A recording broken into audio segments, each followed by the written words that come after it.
Anak-anak ibarat kertas putih yang siap menerima segala coretan kehidupan. Mereka tumbuh dan berkembang sesuai dengan apa yang kita ajarkan dan teladankan. Apa yang kita tanamkan sejak dini akan membekas hingga dewasa, membentuk karakter dan kebiasaan mereka di masa depan. Shalat adalah tiang utama agama, bukan sekadar gerakan fisik, tapi kebutuhan jiwa untuk menghadap Sang Pencipta, tempat menenangkan hati dan menumbuhkan kedekatan dengan Allah. Mengajarkan salat sejak usia sekolah dasar adalah momen emas yang tak tergantikan dalam membentuk fondasi spiritual anak. Pikiran mereka masih jernih, hati lembut, dan daya ingat kuat. Masa ini adalah waktu terbaik untuk menanamkan nilai-nilai kebaikan. Apa yang dibiasakan di masa kecil akan melekat hingga dewasa. Guru berperan sentral sebagai teladan dan pembimbing utama. Cara guru mengajarkan salat sangat memengaruhi cara anak memandang ibadah. Apakah sebagai beban atau kebutuhan hati? Jika diajarkan dengan kasih sayang dan metode yang menyenangkan, anak-anak akan tumbuh mencintai salat, bukan sekadar melakukannya karena kewajiban. Sentuh hati sebelum mengisi pikiran, tanamkan cinta sebelum menuntut ketaatan. Bangun kedekatan emosional agar anak merasa nyaman. Kesabaran dan keikhlasan sangat penting dalam mendampingi proses belajar mereka. Anak-anak butuh bimbingan, bukan kemarahan. Mereka belajar lebih baik dalam suasana yang penuh dukungan. Apresiasi setiap langkah kecil mereka. Luruskan kesalahan dengan hikmah dan penuh kelembutan. Dengan begitu, belajar salat menjadi perjalanan spiritual yang indah, penuh makna, dan berkesan sepanjang hidup. Anak-anak akan membawa kenangan manis ini sepanjang hidup sebagai muslim yang taat dan berakhlak mulia. Inilah investasi terbaik untuk masa depan mereka, membangun generasi yang cinta salat dan beriman kuat. Di sebuah sekolah dasar Islam yang sederhana namun penuh kehangatan, ada seorang guru bernama Pak Ahmad yang sangat dicintai murid-muridnya. Setiap pagi, ia selalu menyapa para siswa dengan senyum tulus dan sapaan hangat, membuat suasana sekolah terasa seperti rumah kedua bagi mereka. Ia mengajarkan agama dengan pendekatan hati ke hati, seperti ayah membimbing anak.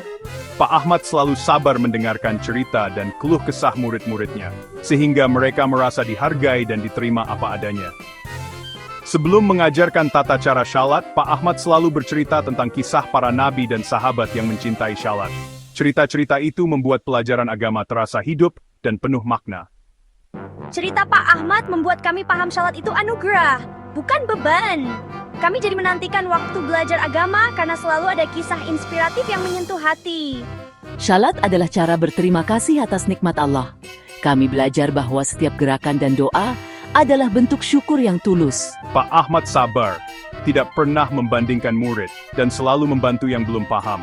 Ia percaya setiap anak punya keunikan dan potensi masing-masing. Ia menekankan niat lurus, salat karena Allah, bukan karena ingin dipuji. Kami diajak untuk selalu jujur pada diri sendiri dalam beribadah. Ia menanamkan keikhlasan sebagai ruh ibadah, sehingga setiap amal terasa ringan dan penuh cinta. Dengan cara ini, Pak Ahmad membangun pondasi tauhid dan akhlak sejak dini, menanamkan nilai-nilai luhur yang akan dibawa murid-muridnya sepanjang hidup. Murid-murid pun tumbuh mencintai salat dan agama, serta menjadi pribadi yang penuh kasih dan tangguh menghadapi masa depan. Setelah cinta salat tumbuh, Pak Ahmad mulai mengajarkan gerakan salat dengan metode lihat dan tiru yang sangat efektif untuk anak-anak. Ia percaya bahwa dengan melihat langsung, anak-anak akan lebih mudah memahami dan menirukan setiap gerakan dengan benar. Pak Ahmad mencontohkan gerakan satu persatu, lalu kami menirukan bersama. Setiap gerakan diulang beberapa kali, agar kami benar-benar hafal dan tidak ragu saat melakukannya sendiri. Ia menjelaskan makna setiap gerakan, seperti takbiratul ihram, ruku, dan sujud. Penjelasan makna ini membuat kami lebih menghayati setiap posisi dalam salat, bukan sekadar mengikuti gerakan. Penjelasannya sederhana dan mudah dipahami, sehingga kami tidak merasa kesulitan mengikuti instruksi yang diberikan. Pak Ahmad menggunakan analogi yang dekat dengan dunia anak-anak, seperti membandingkan gerakan salat dengan aktivitas sehari-hari, agar lebih mudah dimengerti. Ia sabar mengulang gerakan hingga semua paham, bahkan jika harus mengoreksi satu persatu dengan penuh perhatian. Saat sujud, Pak Ahmad bilang, ini posisi terdekat kita dengan Allah. Kata-kata itu membuat kami merasa istimewa dan lebih khusyuk saat melakukannya. Setiap detail diajarkan perlahan, tanpa terburu-buru, sehingga kami bisa memahami dan memperbaiki gerakan dengan tenang. Kualitas pemahaman lebih penting daripada kecepatan.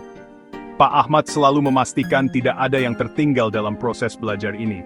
Proses belajar jadi menyenangkan dan bermakna, membuat kami semakin semangat untuk terus belajar syalat.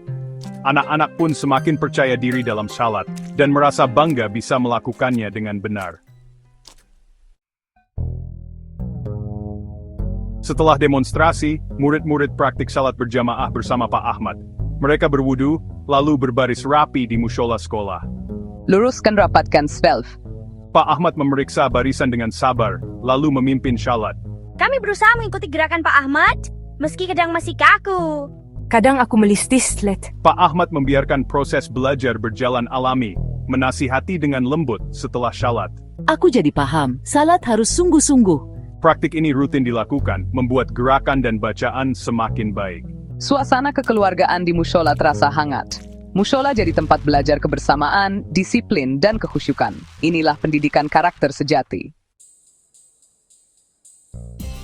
Pembelajaran syalat membentuk generasi Qurani, bukan hanya fasih ibadah, tapi juga berakhlak mulia.